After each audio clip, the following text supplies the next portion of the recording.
When tensions rise and the news turns chaotic, a lot of people rush to prepare, but they often overlook some of the most crucial areas. It's not all about toilet paper, my friends. If you're new here, welcome to SuttonsDaze. My name is Lisa. We are all about pantry preparedness and to some extent preparedness in general based on what is happening in our world today. About a year ago, I created a video because I felt it in my bones. I felt it in my bones right all the way down to my toes that the potential for civil unrest was serious, very possible. That hasn't gone away at all. I try not to beat a dead horse on a topic like this, but the potential for civil unrest has actually grown.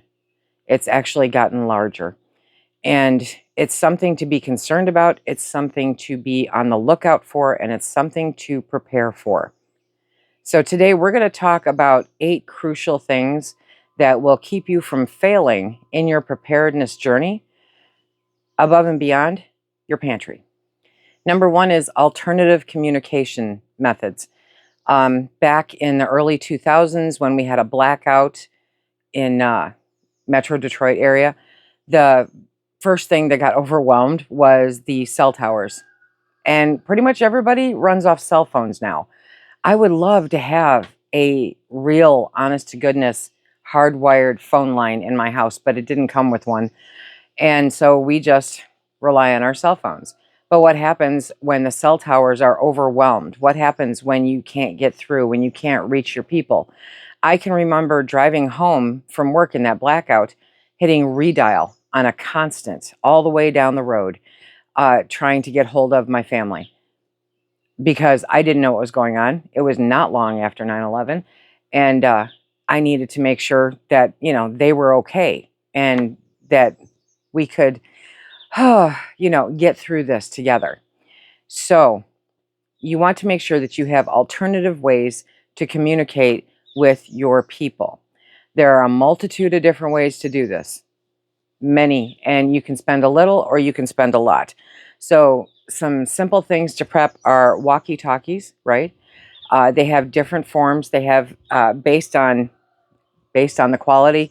It can go a little ways or it can go a little bit longer ways. It's definitely line of sight.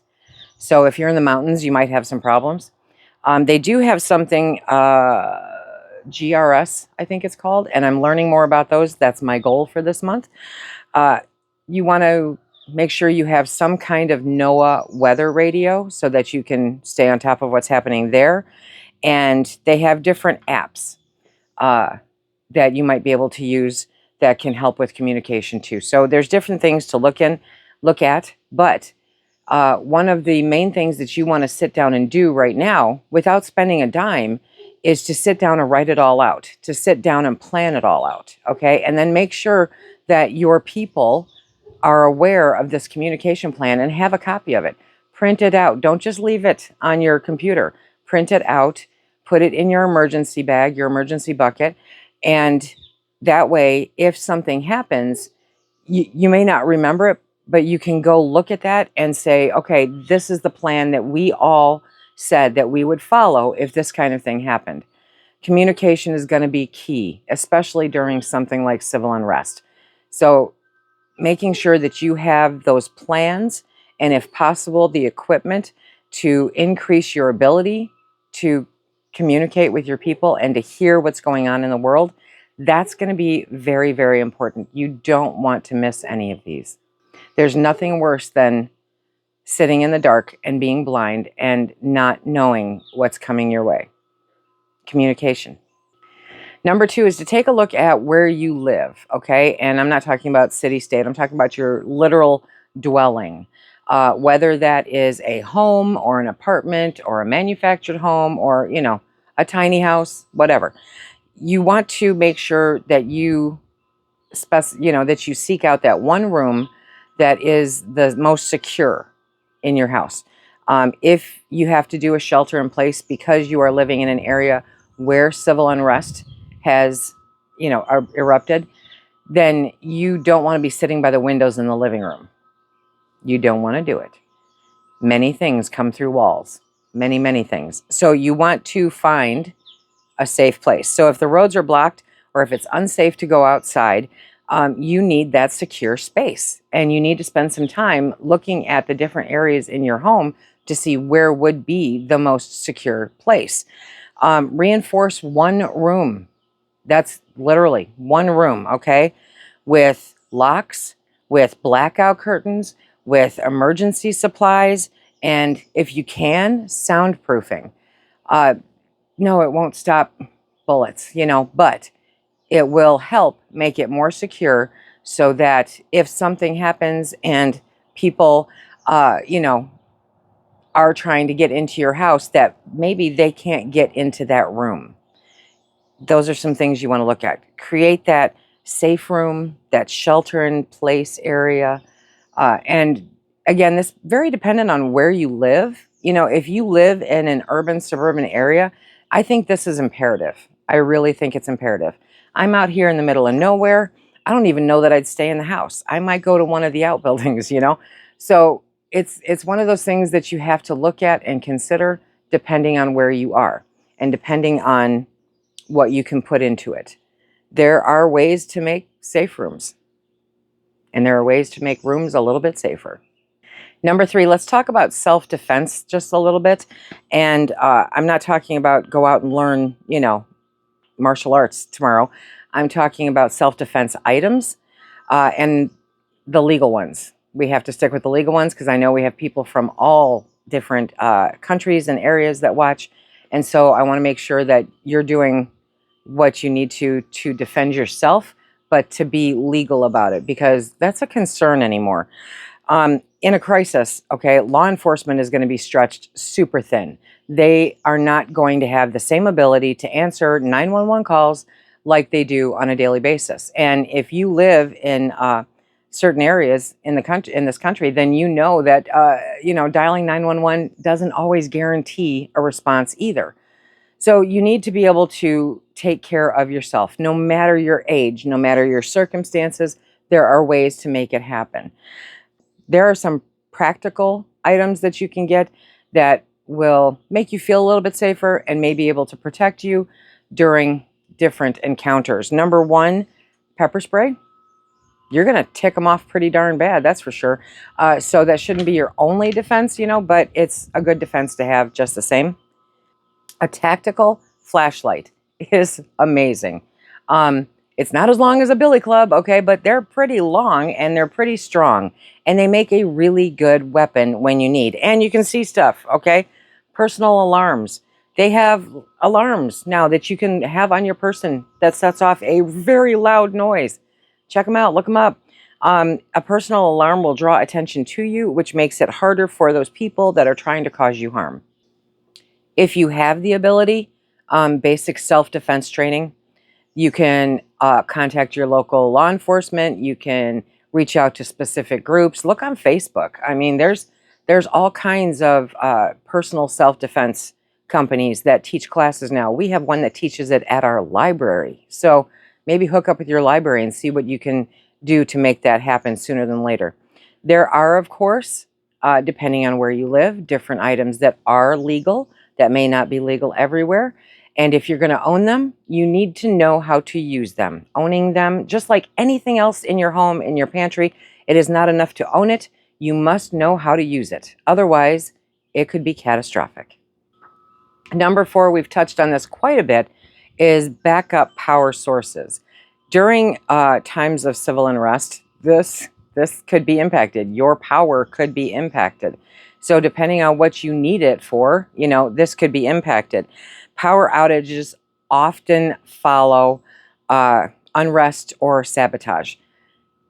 It's the pattern. It's the way that it works, okay? So knowing that that's a possibility on top of the chaos caused by people, that is something that you need to prepare for. As I've said in previous videos, if you have a fully stocked freezer and you're in, any concern that this may be coming somewhere near your doorstep, then it's time to start canning up what's in that freezer. It's time to start utilizing it. It's not enough to count on maybe a generator, because if things are that gnarly, running a generator is not going to be something, that you necessarily want to do or to call attention to yourself. You need something quiet. So making sure that you can utilize what you have, that's an important factor. So what kinds of things do you want to prep? You want to prep battery banks that are fully charged, okay? Solar charges, power stations, flashlights, headlamps, candles, for if you need, but candles, be very, very cautious as always. These kinds of things can help you get through the disruption after the disruption. It's never just one phase. It's always a step-up process. So it's one of the things to consider when you are looking at the potential for civil unrest, if you will be staying where you are, is that there are going to be other things that happen as a result of the civil unrest or the sabotage. And it's not like it's unheard of. It's happened before. It will happen again. Number 5, what we're all about, okay? Emergency food and water supplies. You want to make sure that you have those. I stress it all the time, all the time. Please listen to me. You have to make sure that you have the water and the food, especially the water. The food is a bonus because you just never know. And when you're looking at something like civil unrest, it's not impacting just your home or just your neighborhood. It's impacting the entire area. And so you may not have that ability to go to the grocery store when things calm down. You may have to go a few days before that's even an option. You may not have the option to, go pick up extra water or to go stock up extra things of food when you're looking at the potential of civil unrest. And you definitely don't want to be doing it if it feels like that outbreak is impending. You want to have it done ahead of time. This is not difficult, nor is it expensive. I'm not talking about 4-course meals, right? I've said it before, Walmart has that 40 case of bottled water. That's 5 gallons right there. So you get a couple of those for each person, and then you stock up on some basic, simple, easy to eat foods. It doesn't need to be something extravagant. It doesn't need to be this and that, right? It just needs to be simple, easy to eat foods. Maybe you'll get really tired of peanut butter and crackers after 3 days, but you had it and it'll get you through. During things like civil unrest, that's the time when the animals become truly horrible. And there's looting and there is, destruction of property. And so who knows how long it will take to get things back up to where they need to be. You need to make sure that you are stocked up. You need to make sure that you have your food and your water. At least 3 weeks. That's always going to be my minimum, okay? At least 3 weeks of shelf-stable food, clean drinking water, and some kind of water filtration system. It doesn't have to be big. It can be, $20, $30, gravity-fed little bag. It doesn't have to be huge. It has to be something because you're going to need that just in case. And I'm hoping that none of us need any of it anytime soon. I'm just not getting the warm fuzzies. And I do tend to run along with my intuition. Number 6, quiet cooking methods. During an emergency, especially if you're right in the mix of it, is not the time to be out there barbecuing, It's not the time to be running the stove and doing all the other stuff. You need quiet cooking methods.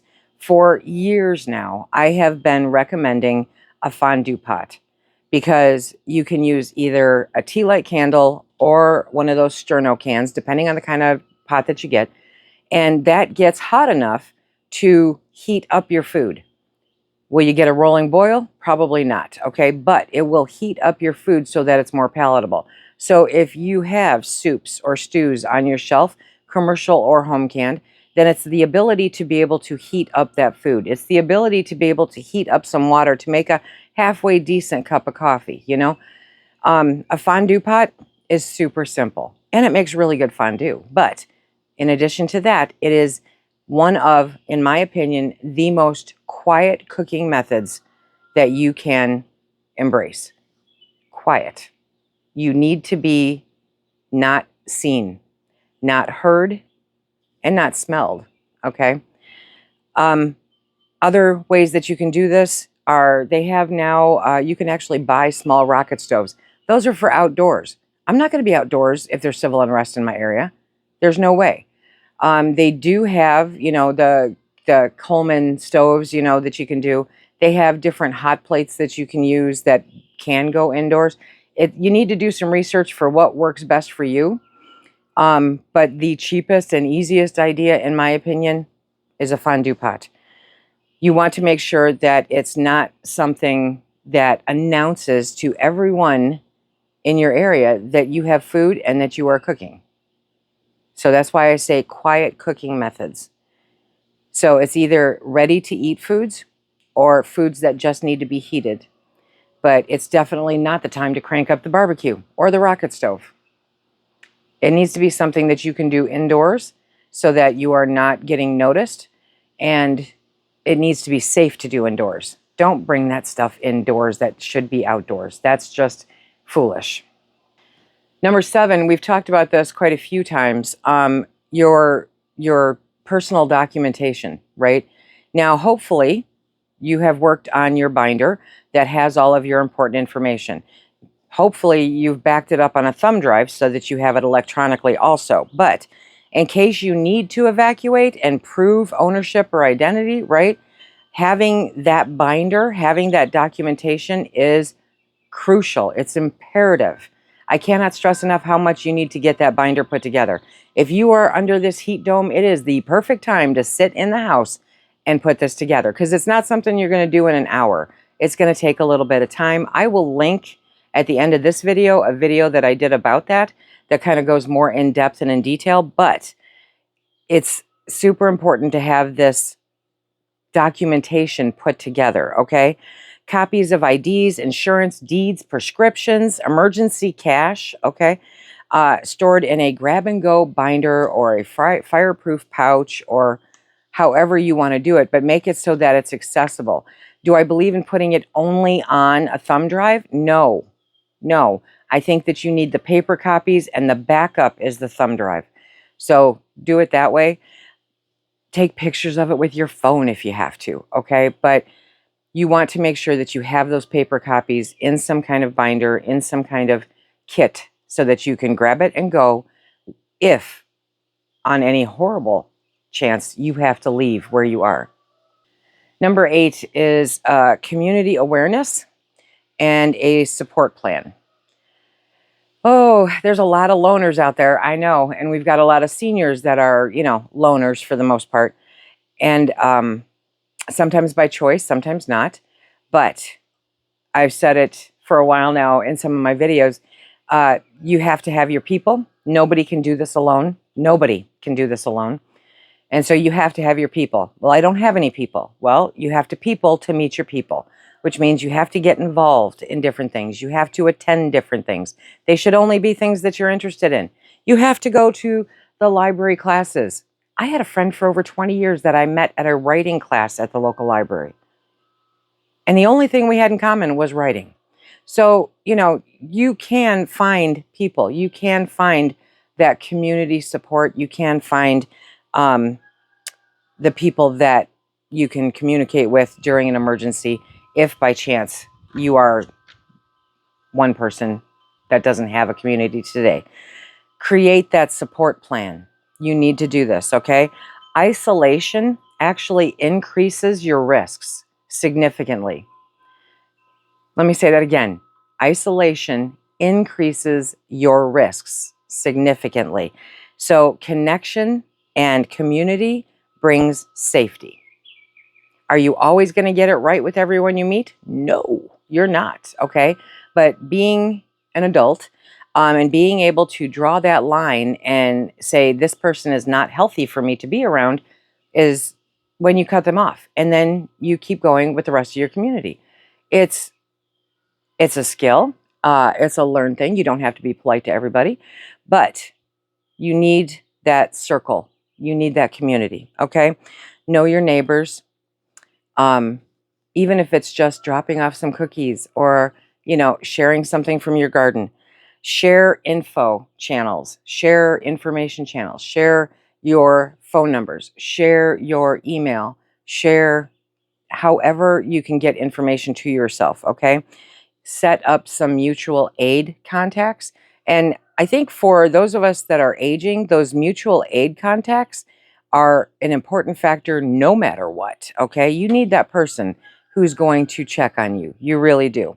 A buddy system for check-ins. So if you know that this chaos is coming to you or coming near you, if you have kind of a heads up that things are heating up in your area, then having a buddy that you can reach out to and you guys check in on each other, or 10 of you that all check in on each other, right?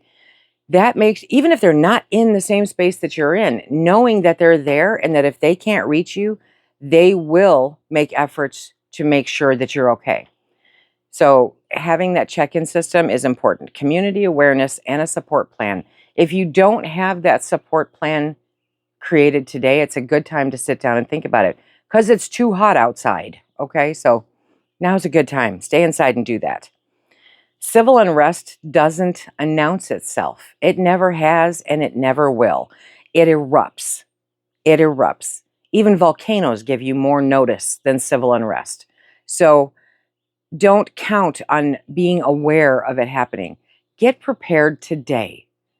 The more prepared you are, the better that you can get through any kind of civil unrest, anything that's going on around us today. It will get you through it much better than if you don't have it. These 8 things, in my opinion, are imperative.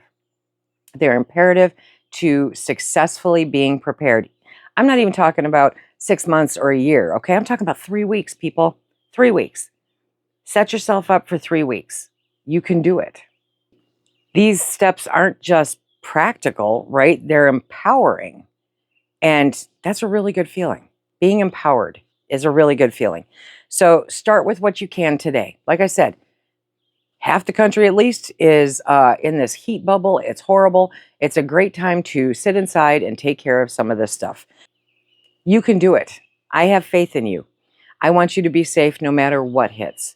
And because the world is just getting crazier,